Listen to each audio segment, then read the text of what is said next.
Muy bien. Y nada más como para cerrar esta idea, las bolsas de plástico es un problema serio porque la gente pensaría que son del mismo material y todas son hechas de muy distintos, ¿no? La mayoría son de polietileno, algunas son de PVC, etcétera, etcétera.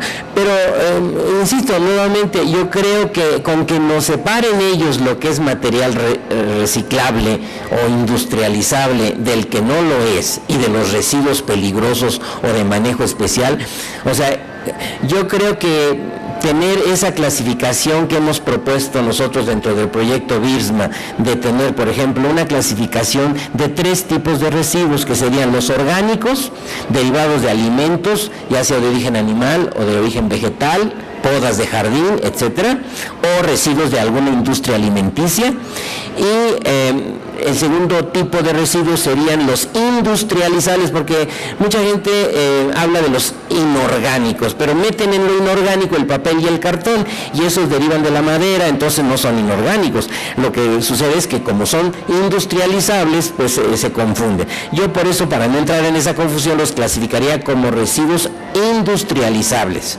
o reciclables industrialmente hablando, ¿verdad?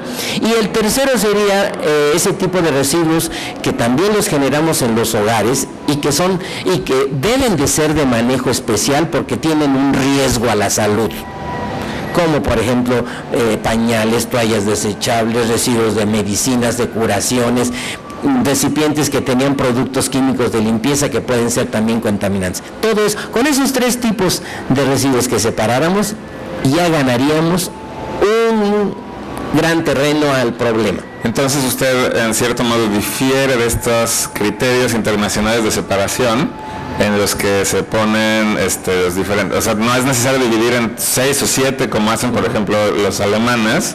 Aquí debería la gente entender en separar entre estas 3 categorías, pero luego separar dentro de estas categorías, ¿no? También. Bueno, lo que pasa es que son niveles que tenemos que ir escalando, ¿verdad? Sí. Como apenas estamos sensibilizándonos a separar, bueno, pues quizá el primer nivel sería ese, separar en 3 tipos de productos o de residuos, ¿verdad? Con el tiempo quizá la gente se va a hacer más conocedora y entonces podrá separar en 5 diferentes tipos de residuos y así sucesivamente hasta que prácticamente pues todo esté perfectamente clasificado por la misma población, que sería la meta ya a la que podríamos aspirar, ¿verdad?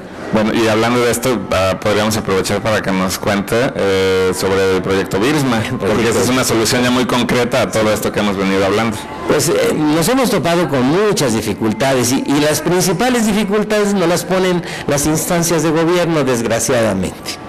No sé por qué, pero así sucede. El proyecto BIRSMA lo creamos en el Instituto de Geología como una respuesta, una forma de detener el deterioro de los suelos, del agua y de la atmósfera.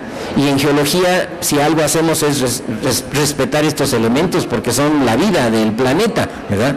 Si no respetamos el agua, el suelo y la atmósfera, pues estamos dando al traste con lo que es nuestra casa, que es el planeta, y no tenemos otro a dónde cambiarnos, ¿verdad? Entonces, viendo esa posibilidad y el desastre que ocurre en los tiraderos y a veces también en los llamados rellenos sanitarios, que muchas veces de sanitarios no tienen nada, ¿verdad?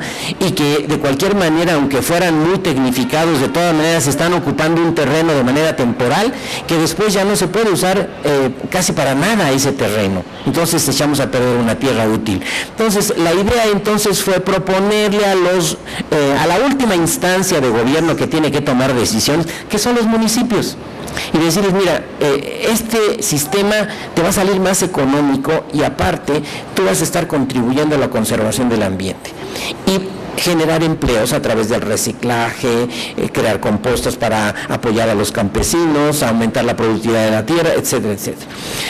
Y aparentemente los gobiernos aceptan la idea. Pero el problema es que hay un vicio en ciertos tipos de proyectos en donde pues generalmente los funcionarios están adaptados a crear ese tipo de proyectos que además pues generan ciertos recursos, ¿verdad?, económicos por el hecho de hacer obras, ¿verdad? Sí. Entonces, como el proyecto BIRSMA pretende hacerle un traje a la medida a cada municipio según sea su problema, porque no todos los municipios tienen la misma magnitud del problema de los residuos, entonces nosotros tratamos de generar la menor obra civil posible y aprovechar en la mejor forma la infraestructura que ya tiene el municipio para que gaste menos y le sea menos oneroso hacer el cambio del sistema. Y ahí es donde hemos encontrado mucha reticencia, mucha dificultad, ¿verdad?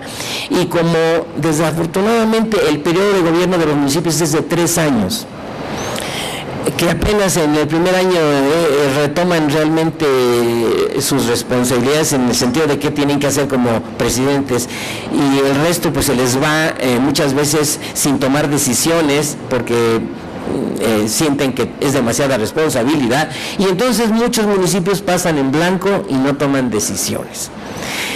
Sin embargo, nosotros no hemos perdido el optimismo, ya estamos trabajando con varios municipios y consideramos que vamos a tener éxito con los que ya estamos trabajando, porque creo que han asimilado muy bien el espíritu de este proyecto BIRSMA y que pues actualmente la economía nos lo pide. ¿Cuál sería la alternativa, la que usted sugeriría para que se pudiera evitar este ciclo de 3 años que impide en realidad tomar decisiones a nivel gubernamental? Bueno, ¿cuál pudiera ser una salida a esto, maestro? Bueno, una salida sería, en primer lugar, darle una asesoría a los gobiernos municipales para que aprendan a tomar decisiones, porque muchas veces no saben ni cómo tomar esas decisiones. Y para ello, por eso con los estudiantes que ya tenemos, estamos haciendo el manual del presidente municipal. Y creo que tenemos que empezar por las raíces, ¿no? Entonces, si generamos un manual que nos permita orientar al presidente desde el momento en que sale electo, para que vaya estudiando cuáles van a ser sus obligaciones, cómo puede tomar mejores decisiones, cómo puede elegir mejor sus colaboradores, etcétera, etcétera, cómo puede diagnosticar sus problemas para poderlos resolver, etcétera, etcétera, pues entonces creo que va a tener ese presidente un mejor desempeño. Claro. Entonces este año queremos sacar ese manual del presidente, pues para que podamos avanzar en los proyectos, ¿verdad? Y en segundo lugar, cómo aprovechar los recursos, que ese es otro hándicap que tenemos también en muchos funcionarios, ¿verdad? Que saben que existen programas de apoyo económico para obras, para resolver problemas, pero no saben cómo acceder a esos recursos. O se les da el tiempo y no pudieron hacer lo necesario para acceder a esos recursos, ya sean federales, ya sean del mismo estado o inclusive de fundaciones privadas que apoyan proyectos ecológicos o proyectos de bienestar hacia la sociedad, etcétera, etcétera. Entonces ese es otro manual que estamos haciendo de cómo aprovechar las ofertas de financiamiento para poder sacar a flote los proyectos que realmente tienen la finalidad de apoyar el ambiente y a la sociedad. Okay.